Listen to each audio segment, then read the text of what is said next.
Hey guys, so I am in the Garst Museum here in downtown Greenville, Ohio, and they have this is one of the best museums I've ever, I believe, been in. And they have a couple rooms, of course, on Annie Oakley. It's amazing, absolutely amazing. I'm stunned. But they also have a lot of other exhibits pertaining to Greenville and the pioneers and the settlement of the area and its history. Uh, they have a section, it's like a little town, or what the town would appear like, with the dentist's office and the doctor's office and a school and shopping. And it's just, it's some of the greatest exhibits I believe I've ever seen. So I'm just still not through it. I'm stuck in the Annie Oakley room, and the more I learn about her, and it's just the more amazed I am by her and her life and her, not just her not just her sharpshooting, but who she was as a person, most importantly. So I highly recommend the Garst Museum if you're in the area of Greenville, Ohio, or anywhere in Darke County, anywhere in the region up here. Stop by. It's really great. So y'all, I just got out of the Garst Museum that absolutely just blew me away. One of the best museums I've ever been into, and I am starving and had to come to the Made Right Drive-In, the home of the Made Right sandwich, which has been around for ages. I'm gonna have to check out the actually how long it has been here, but it's like iconic here in Greenville. And see the line? Yep, but they say it moves quickly, so I don't know. You can't eat inside ever since COVID. They kept it to drive-through now only, but anyway, I'm excited. I've heard a lot about this sandwich, so I'll let you know how it turns out. You guys, I got my food. They have got this down to a science. I mean, you go through that line and it is just like clockwork. You're not in it no time. You go through, there's a big menu on the right side where you can see what you want. You order, you pull down to the last white bucket area, if you can see that back here behind me. And it just less than a minute you have your food, and then you pull straight on down and they have the Made Right Park. It's just a little area here under these beautiful trees in the shade, where you can sit and have your lunch. So here is the famous Made Right sandwich with cheese. You can get it with cheese, without, and they have some other variations, but this is the basic deal. And it is just ground up ground beef, literally, on a bun with pickles and mustard, and onions, and it got cheese on it. You know, it's one of those things. It's a local, and it has been going on here forever. It looks like since about the 50s, maybe, or earlier. It's one of those great little iconic places. So let's check it out.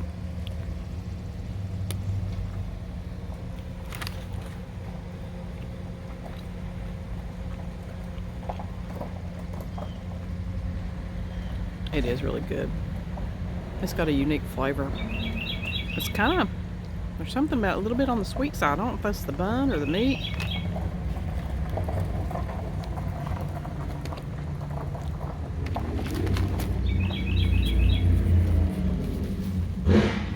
Very good. I got a root beer. Had to.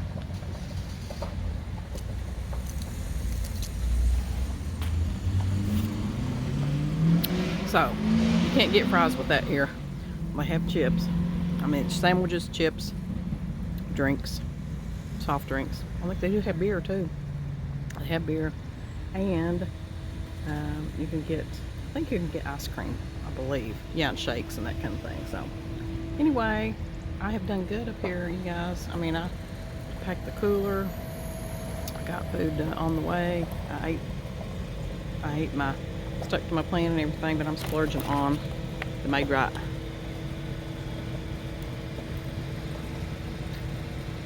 Do it. Okay, guys, so this is the gum wall on the building at the Made Right sandwich shop.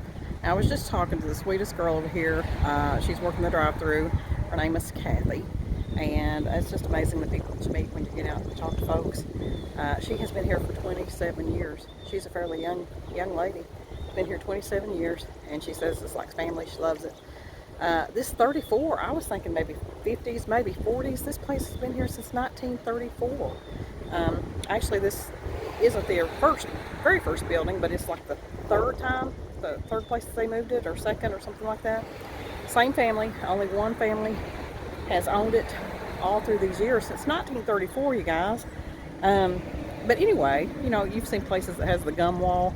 I don't know, it's just a thing, like a, you know, instead of signing your name, you put your gum on the wall, whatever. I hate gum myself. I quit chewing it when I had to have braces when I was a kid.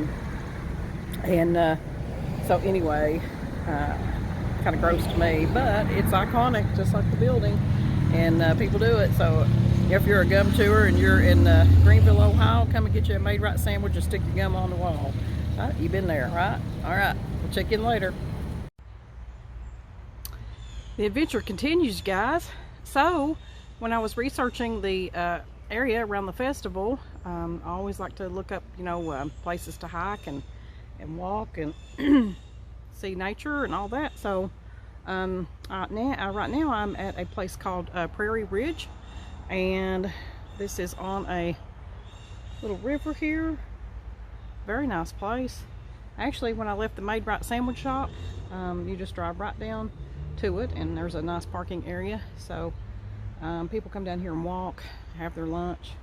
Very nice. I'm just now getting started on this little trail, so I'm gonna flip it around here and we'll see where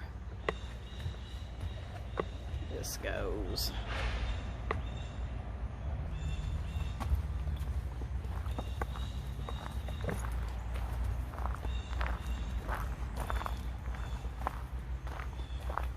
How nice. Looks like an old that's an old train trestle up there. I bet there's some fish in this river, some good fish. Awesome.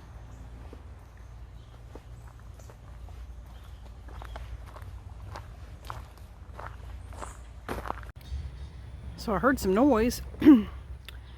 See that I'm coming out to like the end of a trail, or a part of it, and I come up on this.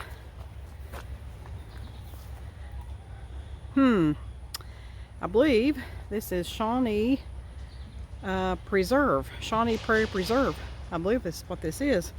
I read about it, and it's where they do historical demonstrations about the life in the area and the Native American tribes and pioneers and all that. So probably gonna check that out in a little bit. And they may have something special set up for festival days, for the Annie Oakley festival, but I'm going to check it out, you guys. So you guys, you know, when I come through that little opening on the trail, well, this is called The Gathering at Garst, and I saw something about that when I was at the Garst Museum.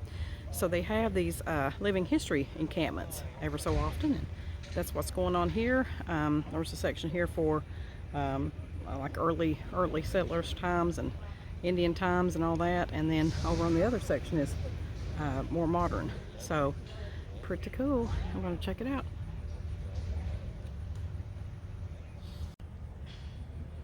Okay, so here's a place they have for I guess storytelling and live demonstrations and that kind of thing, entertainment or whatever.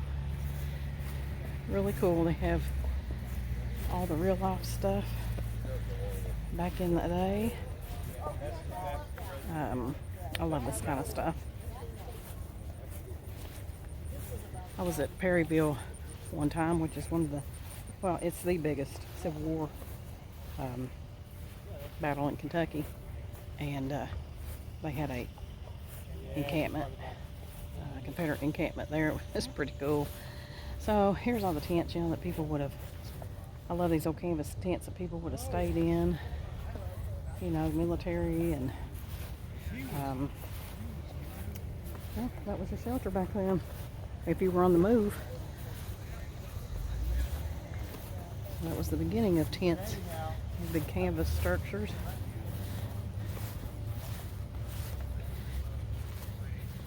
So, sun's out, it's getting warmer. Oh, over there they got something on the fire.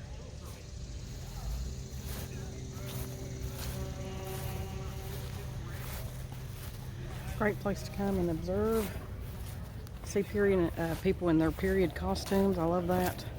See over here, I got stuff like blacksmiths and everything that would pertain to what people would need, what they'd be making in pioneer times, that kind of thing. Over here's some shade. Really cool. So yeah, great little walk.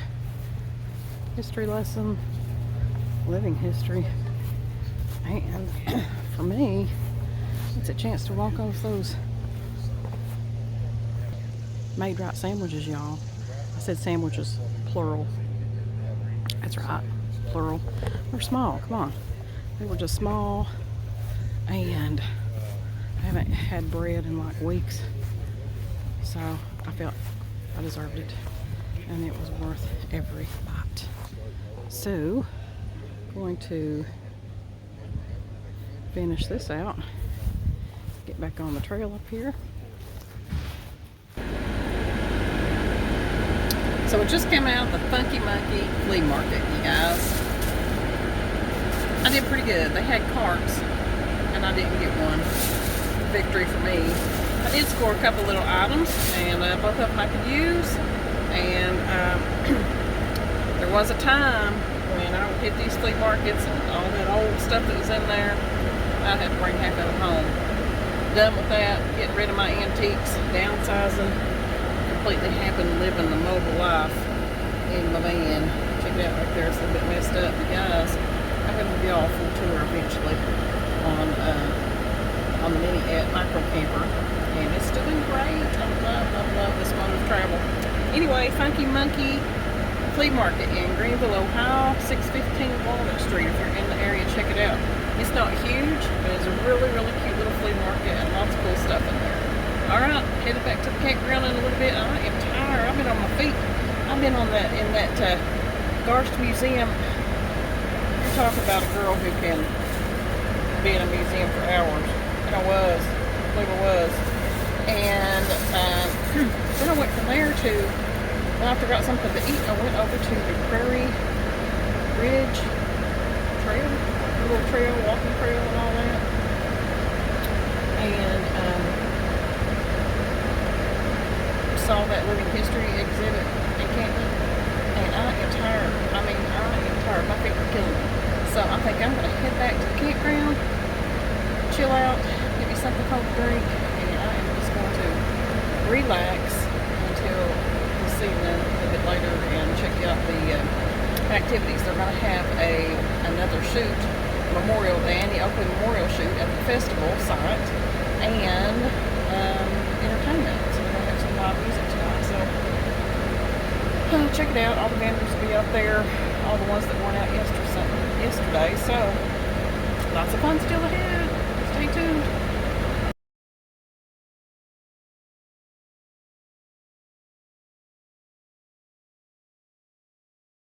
I am at the home where Annie died in 1926. Sadly, she died of anemia. She was 66 years old, and right now this is on a quiet little street in Greenville, Ohio. Just trying to imagine what it looked like back in 1926 when she was here.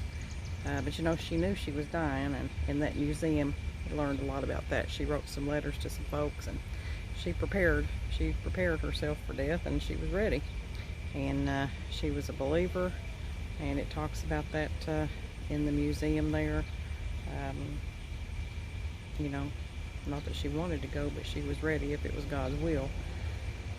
And she didn't take any transfusions. There was a letter in there. She was telling somebody that you know, they were wanting her to take the transfusions, and she didn't do it because she didn't believe it was going to help her anyway.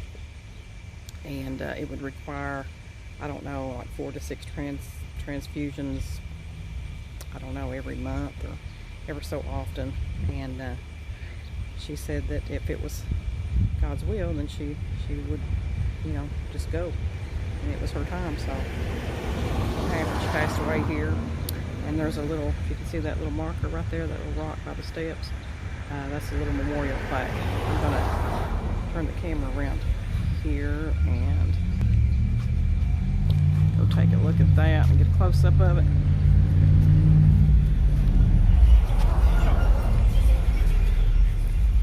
It says Annie Oakley, 1926, last residence, Zimmer Broderick Boarding House. So this is where she was staying. She didn't own the house; it wasn't her house, but that's where she was staying when she passed away. One more stop, you guys. 801 East Main Street. This is where Annie's funeral was held. 801 East Main Street. It's now a private residence. You can see it up there. Now a private residence. But this is where the funeral was held. And she was cremated, which I think is really odd for that time period, but she was cremated. So, onward with the adventure. Okay, you guys.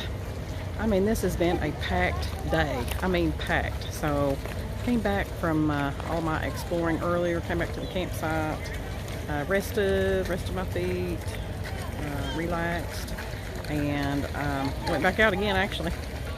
And then I came back, and I am now going over to the festival activities again, and everything is in full force this evening, so check it out. All the vendors are here, all kinds of cool things. I'm gonna stroll down through here and see what all I can see. Couldn't resist. I love the fries at the fair. Got salt and vinegar on them, and they're good. So, let's see what's next here.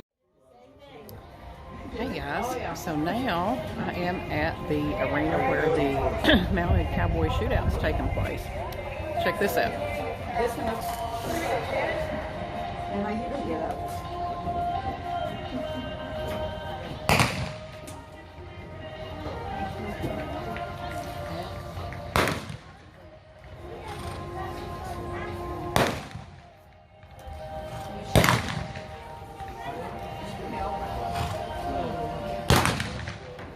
What a beautiful horse.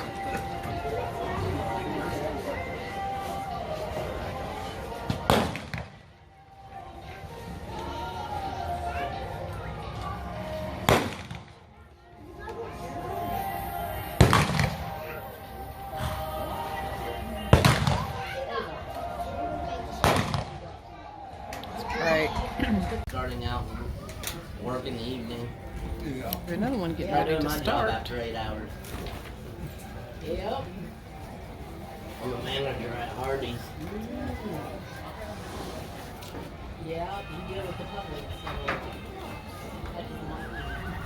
I had food thrown at me the other day. Food.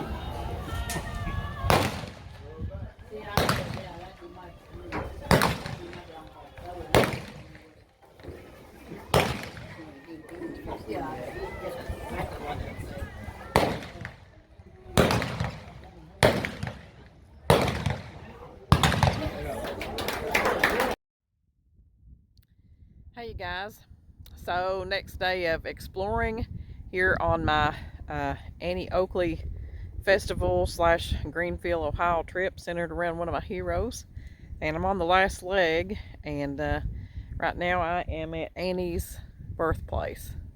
The house is no longer here, but this is the spot where she was born, and it is just absolutely in the middle of farm country in rural Ohio, western Ohio up here, and it's beautiful. I'm going to flip the camera around here, let you look at the monument.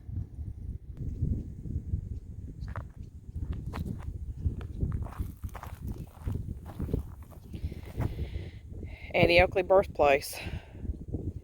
Born Phoebe Ann Moses, August 13th, 1860, in a log cabin, 1,028 feet due east of right here.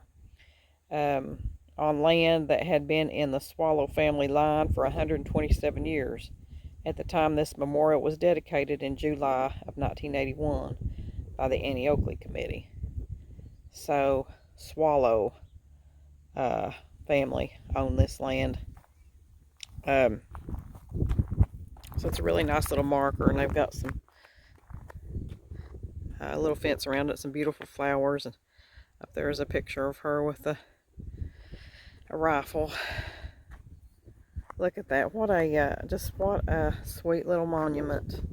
And in the background, you can see there's a big farm back there. Just as far as you can see, it's farmland. And just to give you an idea of how rural, look at it. I'm standing in the middle of the road, and there's nothing coming either way. Hasn't been since I've been on this road. It's really awesome. Kind of reminds me of places out west. Absolutely beautiful. Just look at that. And to think, you know, this little girl born right here in the middle of nowhere, and had such a hard childhood.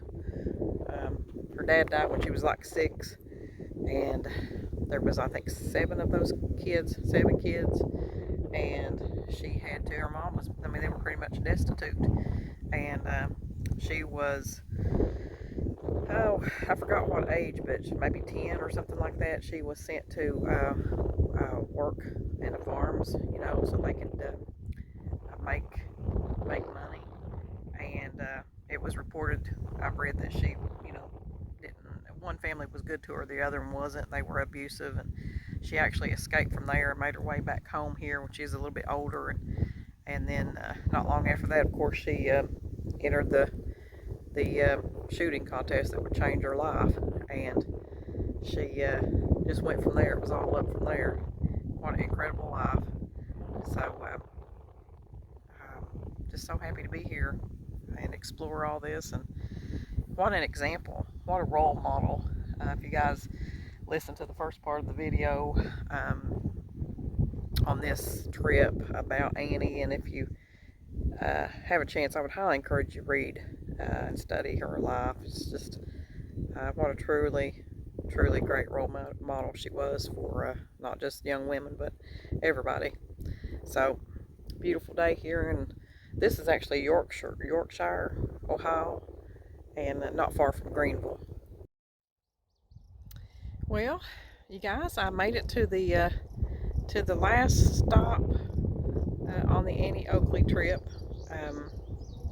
here at her grave site, right outside of Greenville, and it's a beautiful cemetery.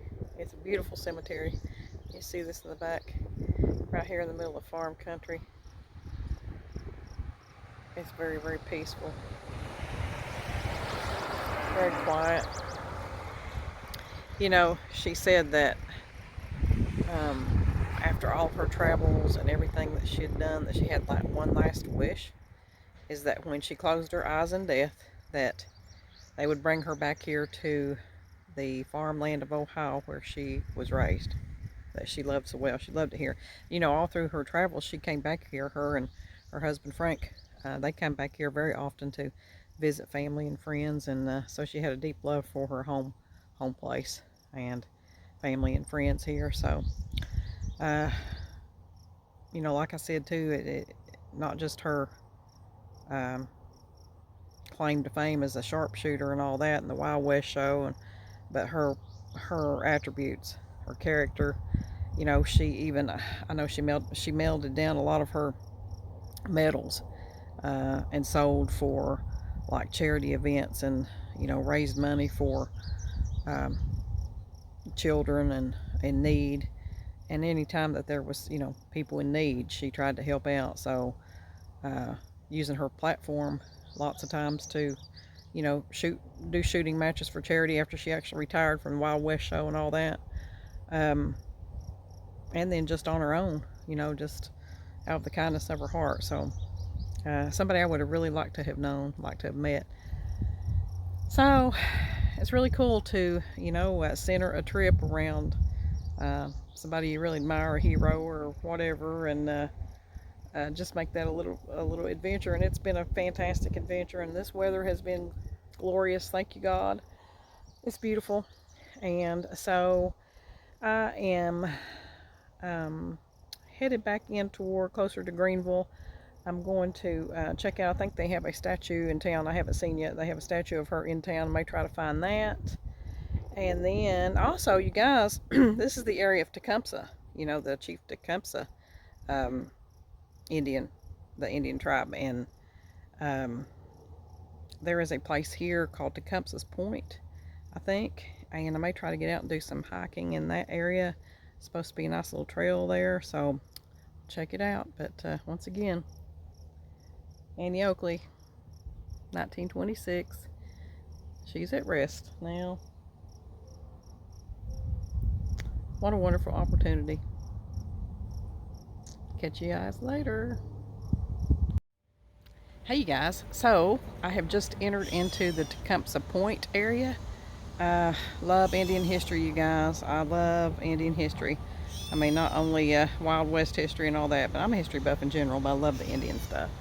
And this area, of course, is where Tecumseh lived. And another story there, if you've read anything about him, he was a great leader, great chief. And, you know, they were burned just like all the Indians were by the government when the government did not honor their treaty of Greenville, the Greenville Peace Treaty. You know, they didn't honor it. And so then you had the removal of the Ohio Indian tribes up here. So very, very sad. But you know, just goes to show you absolutely cannot trust. You can't trust. You certainly can't trust the government. But history will tell us that. So anyway, I am going to head down here. I'm going to turn the camera around. Show you what a nice little trail. So I'm headed down this way. We'll see where it goes. There goes some folks kayaking. What a great little, well, I guess it's considered a creek. I was up this point, this Tecumseh Point. It comes together where the I think Greenville Creek, I think, and Mud Creek come together. Tecumseh's brother was known as the Prophet, and he said that no man, or they didn't come here to because it was pretty or valuable or anything like that, but they came here because it was revealed to him by the Great Spirit that this is where they needed to be as a people. Look at this. I mean, can you imagine if this place could talk? I mean, what a fine watering place for the Indians and their animals and everybody on down through the settlers, and water as a life source, you know, for everybody, and animals and plants. And I love the water. I always did. I guess that's why I'm a Pisces. Anyway, continue on here a little bit.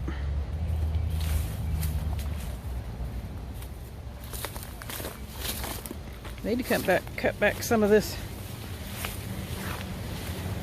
some of the weeds. Looks like, wow, there's a big tree. That's a big one. I'm going to shut this off a while because I believe we better be watching for snakes. They need to come through and cut this brush back a little bit. Speaking of snakes, if you've been on the YouTube channel, check out the Grayson Lake adventure me and my friend Anita took last year, I guess it was, or a year or two ago. We ran onto a big black snake as soon as we hit the trail. I mean, it was so funny. Anyway, we weren't screamers though. We didn't scream, but it's funny. You know, watch that Grayson Lake adventure. All right, you guys, look at this. I mean, this is Pretty grown up for a trail. Not where it comes out at. But this is absolutely beautiful. Beautiful, beautiful, beautiful. Check in later. So I'm continuing on this trail at Tecumseh Point. And there is like a biking, walking trail, and then you can walk down along the river, which I did that for a while down by the river. But I don't think nobody's been walking down there very much at all lately. Looks like the water's been up, and you can see where the mud has been on the plants and stuff. Don't look like it's been walked very much, so I didn't spend too much time down there. Not that I don't do that kind of thing for sure, but time for one thing. I'm gonna wrap this up in a little bit, and also because it kind of looks snaky, and I don't really have the garb on for that. So anyway, come back on the paved path, and here I'm here in front of a storyboard that talks about this creek that I was just walking by. This is Greenville Creek, and right directly across from where I am sitting right now, across this creek, was the fort at Greenville. And this is where the peace treaty was signed in 1795. It says the 300 Indians gathered here to witness the signing of the Greenville peace treaty. 13 tribes were represented here, and of course Tecumseh, was the leading chief in this area. And this was 1795, you guys. And so the treaty, what the treaty was, that they agreed. I mean, it's not like they just said no to everybody. They agreed to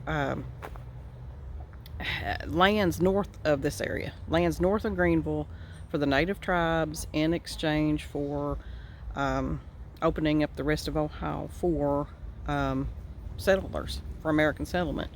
So, of course, that was broken. And then there was a second treaty that was signed in 1814 by, well, at that time it was William Henry Harrison, of course, who later became president. But, he broke the first treaty at the Battle of Tippecanoe in 1811. So, like I said, they didn't have a chance. Indians didn't have a chance. White men just come in and took what they wanted because they were in power and they thought they were entitled, for one thing. Talk about entitlement. Been going on for a long time with a lot of people. But how sad. They were trusting. These Indians were trusting. They didn't want to kill everybody. I mean, they wanted to get along. They wanted to live in peace. It's not like they said, you can't come in, we don't want you here, which I'm not saying that they probably didn't. I mean, this was their way of life and their people, but they were willing. That's the part. They were willing to live in peace and willing to get along. But, they were tricked. And how often has that happened?